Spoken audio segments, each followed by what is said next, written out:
ভাই এটা আবার কি দেখাইতেছেন? ভাই সবাই তো এরকম রেডি প্রোডাক্ট আপনাদেরকে গিজারটা দেখাবে, জি আমরা আপনাদেরকে দেখাতে নিয়েছি কিভাবে গিজার তৈরি করা হয়। এই যে আমাদের তৈরি কাজ চলতেছে। আচ্ছা আচ্ছা আচ্ছা, এই যে এখানে ওয়েল্ডিং এর কাজ চলতেছে, একদম স্টক। আমরা সবকিছু নিজেরা যে কাজ করি কমপ্লিট করে আপনাদের সবকিছু দেখাচ্ছি। এই যে এগুলো করার পরে এই যে এরকম তৈরি হয়েছে। আচ্ছা আচ্ছা, আরো যদি আপনারা ভিতরে দেখতে চান, এই দেখেন আমরা কিভাবে কি করি।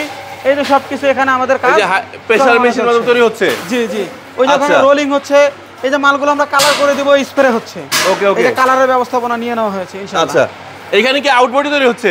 জি জি, এখানে আউট বডি তৈরি হচ্ছে। কিভাবে কি তৈরি করব সবকিছু এখানে। বাইরের বডিটা তৈরি হচ্ছে, এখানে বাইরের বডিটা তৈরি হচ্ছে। এই যে এখানে কাটিং এর কাজ চলতেছে। জি জি, এখানে কাটিং এর কাজ চলছে। আর এইখানে এরকম প্যাকেজিং চলতেছে। প্যাকেজিং চলতেছে। প্যাকেজিং এর পরে এইভাবে প্যাকেট হয়ে কাস্টমারের বাসায় চলে যাবে ইনশাআল্লাহ। এরকম কাস্টমারের বাসায় চলে যাবে। আচ্ছা, আমরা স্টেপ বাই স্টেপ প্রতিটা কাজ আমরা করে থাকি। কেউ চাইলে সরাসরি এসে দেখে বসে থেকে বানিয়ে নিতে পারবে। ইনশাআল্লাহ দেখেন, বসে থেকে আধা ঘন্টা 1 ঘন্টা সময় দিলে আমরা কমপ্লিট করে দেব। ভাই এই ধরনের সুযোগ আর অফার তো কেউ দিবে না, কেউ দিবে না ইনশাআল্লাহ। সরাসরি কারখানার চোখের সামনে বসে দেখে শুনে বানায় নিয়ে যাবেন। অবশ্যই বানায় নিয়ে যাবেন। আচ্ছা, সেগুলো নেওয়ার জন্য কি করতে হবে? আমাদের স্ক্রিনে নম্বরে ফোন দিলেই হবে। আর আসলে কোথায় আসবে?